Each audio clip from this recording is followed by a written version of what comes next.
C'est quoi le sens de cette manifestation aujourd'hui? De rappeler, dans l'unité, ce qui est une bonne chose, la réalité de ce que vivent les retraités aujourd'hui en termes de pouvoir d'achat, le niveau des pensions, et à un moment où d'aucuns ont souhaité mettre en avant que les retraités seraient plutôt parmi les générations privilégiées. Nous sommes là pour rappeler ce qu'est la réalité objective de beaucoup de salariés retraités, singulièrement d'ailleurs au milieu de cette situation générale, celle des femmes retraitées, plus particulièrement encore frappées du fait de la précarité de leur carrière.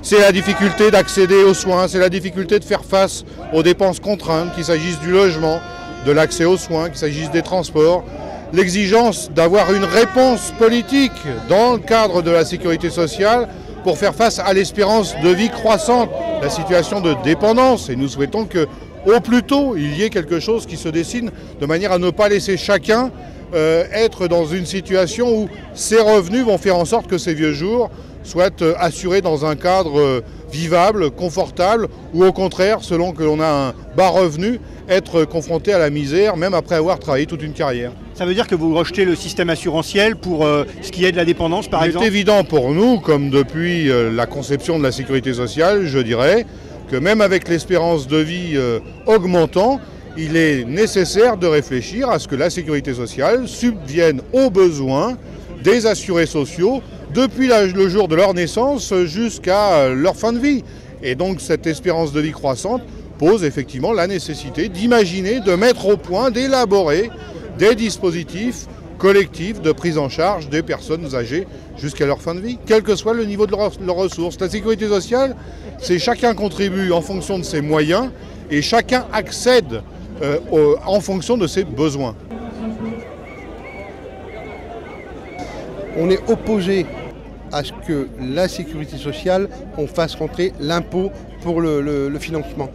Nous, on reste basé sur des cotisations sociales, salariés, employeurs, et bien sûr en tenant compte de la situation particulière d'aujourd'hui où 21% du budget est financé par la CSG. Mais en tout état de cause, créer un impôt spécifique pour la dépendance, surtout comme par qui il va être payé, c'est-à-dire simplement par les retraités personnes âgées, ça veut dire que la dépendance, c'est les vieux qui vont la payer. Donc ça, on est opposé, et nous, on est pour une solidarité intergénérationnelle dans le cadre de la sécurité sociale. Et on pense que les entreprises ont une responsabilité sociale, y compris dans ce dossier sur l'autonomie.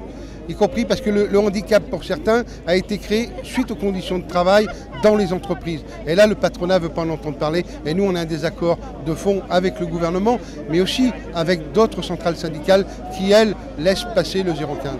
Alors, il y a aussi le contentieux qui perdure sur le pouvoir d'achat. Sur le contentieux, ça fait des années et des années qu'il n'y a aucune revalorisation à la hauteur.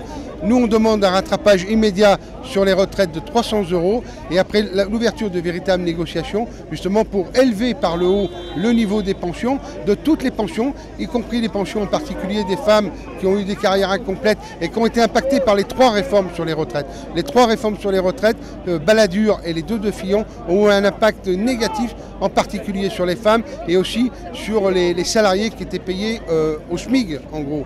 Voilà, donc ça, on veut des mesures concrètes du gouvernement, on veut une autre politique, on ne veut pas attendre. Pendant des années, on nous a dit qu'il faut attendre. Aujourd'hui, on nous dit c'est le changement. Ben, le changement, c'est tout de suite, c'est maintenant.